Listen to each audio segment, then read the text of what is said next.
Hey there folks, welcome to Spectrum Pulse. We talk about music, movies, art, and culture.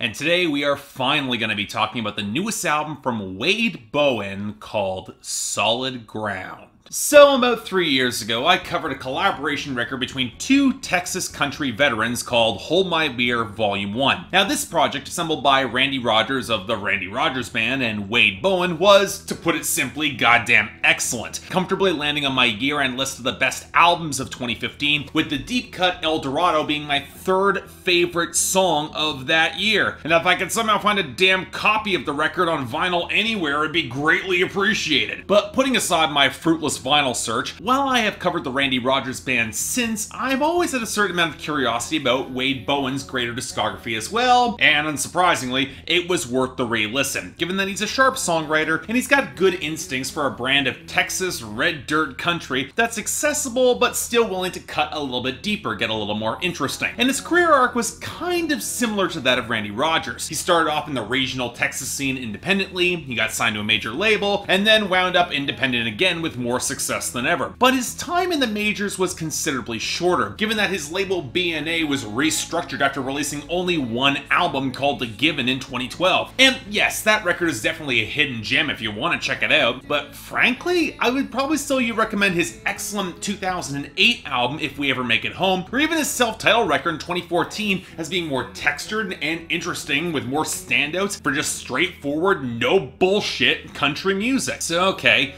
why haven't you heard more about him for some time now? It's been 3 years since Hold My Beer Volume 1. Well, he put out a record of gospel songs in 2016 dedicated to his mom, and a live record with the Randy Rogers Band that same year, and we finally got our Wade Bowen release proper. And given that country radio still has no damn clue what the hell it's doing, I'd like to see Wade Bowen at least stick the landing on this project. So okay, what did we get with Solid Ground? Well, yeah, he definitely stuck the landing. And frankly, this is the sort of record where I could just leave it at that. It really doesn't demand a lot of analysis or give me a lot to say beyond just really damn solid, no bullshit country and southern rock that shows a diversity of style and a real mastery of tone that has made Wade Bowen an easy artist for me to like and revisit. It's very comfortable music. Hell, the reason why this review is later than I had personally planned is the lingering question whether or not I was missing something or whether there was a need to say any more. But hey, every year or so we get records like this from the indie country scene, and pushing to dig up more might be kind of missing the point. It's great on the surface, and really that's all you need. Granted, the reason that Solid Ground does stand out for me as a great record is a commitment to a lot of the details. So let's start off with the production and the compositions here, and very early on this project you're seeing not just a desire to expand the sonic palette of the Texas red dirt country in terms of instrumentation, but pushing still accessible and pretty clean production and tunes into territory with more layers and more depth. I mean, take the opening track, Couldn't Make You Love Me. It is a prime example of both these factors in play. Sure, the organ and the blast of harmonica, they're very welcome against the interweaving acoustic and electric guitar groove, and I really did love how Wade Bowen is committed to a firm bass line and presence across this album, lending these tracks a heft and heaviness that's a natural fit for the subject matter. But I also dug the gnarled guitar phrases with a little bit more distortion deeper into the mix, adding a little bit more of a progressive flavor to some already strong melodic grooves. And that commitment to atmosphere overall, it comes up again and again across Solid Ground, from the lingering potent melancholy of Broken Glass to the echoing accordion and organ lines playing off with the extended depth on 7:30, especially with that extended outro that I really loved, to the phenomenal ragged slow burn of Anchor. Granted, I won't always say the choices to indulge in extended atmospherics always works. It didn't quite feel as organic or well placed in the closing track Calling All Demons, which with the echo on the vocal pickup and the fade outs and the chain gang rattle, it reminded me of a slightly more polished version of what Eric Church was doing on The Outsiders 4 years ago, and it ends the record on a bit of a sour note for me, not how I would have closed the record out, but really, those moments are few and far between, especially as Wade Bowen is plenty happy to deliver some banjo-rich, straightforward red dirt country as well on songs like Compass Rose or So Long 6th Street, featuring backing vocals from Jack Ingram and Miranda Lambert no less, or the organic warmth behind Death, Dyin, and Devil Eggs. Hell, you also get moments where you might expect an experimental flourish, and it actually doesn't happen. Day of the Dead brings in a lot of pronounced Latin elements coming in through the accordion and the mariachi horns and the Spanish guitar line, but when you get Acuna later on this record, a song that's all about a Mexican border town, you don't get those Latin elements. They just don't happen. And even despite having that great sleazy organ line and the minor key progressions, it still feels kind of missing a little bit of that spice, and I'm a little surprised it's not here. Now, thankfully, the songwriting often steps up to fill that gap, and what you immediately notice is that thematically, there is a distinctive core to the album. Not so much surrounding endings, but lost time and reflecting upon it. Hell, there's a dead relationship implied in the first two songs, where you can tell that Wade Bowen is having to come to grips with how it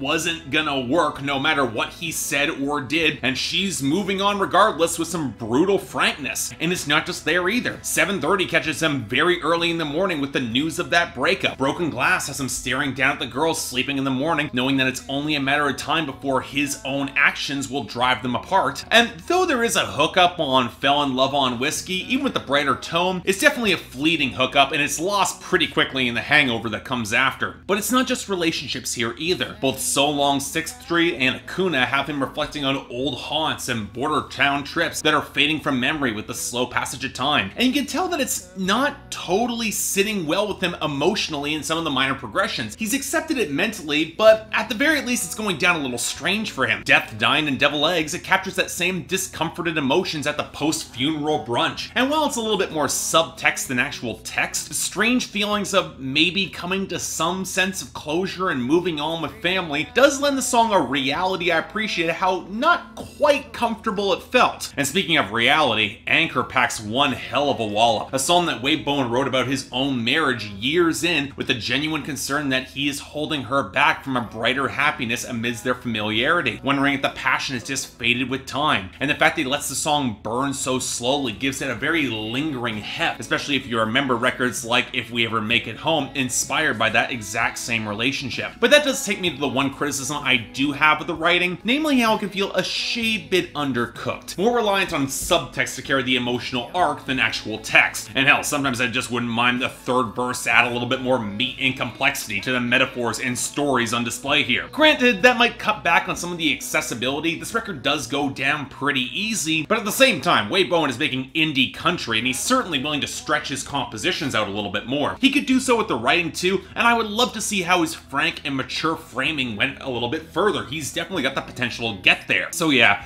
I definitely dig this record, although it comes to the acknowledgement that it's not really for everybody. I mean, for those fans of meat and potatoes, Texas country, and southern rock, it will definitely click to some degree with enough diversity, sharp songwriting, and deeply felt grooves to connect. But that being said, it can feel a little bit flabby around the edges, and I do think it could have afforded to be a little bit more experimental and challenging, both in the writing and the production. Hell, while I think Calling All Demons didn't quite connect for me as a closing track on this album, I certainly see its appeal, and I definitely like to see Wade Bowen step into rougher, more challenging territory. On this record, he certainly proves he can get there, because overall as a product, it's great. I want to see it get a little better. But as it is, very light 8 out of 10 for me, and certainly a recommendation. Plenty of great tunes, a lot of organic texture and strong hooks. This is not one you're going to want to skip. And if Wade Bowen decides to put together another pressing of Hold My Beer Volume 1 with Randy Rogers, well hey, they know where to find me. In the meantime, definitely check this out. You will not regret it. So yeah, thanks a lot for watching. If you'd like to like and subscribe, I'd be more than grateful. Yeah, this is a pretty damn good country album. Not a lot to say about it, but hey, it goes down easy. You want to actually check out the record? Link to buy is in the description below. And I'm curious where Wade Bowen fans fall on it, so got the poll right there. I think it's pretty great. Hope you guys all agree. Beyond that, anything else I might be able to do to improve my presentation, I'm all ears. And if you guys want to get involved in my scheduling process or support this channel, link to my Patreon is right over there, where 3 times a week you guys get to vote on my schedule, and once a week for the higher tier contributors, you guys get to add albums, movies, or even a top 10 list to that schedule. If you want to see the schedule, link to my Instagram right below. But until then, I'm Mark, you're watching Spectrum Pulse, and I'll see you next time.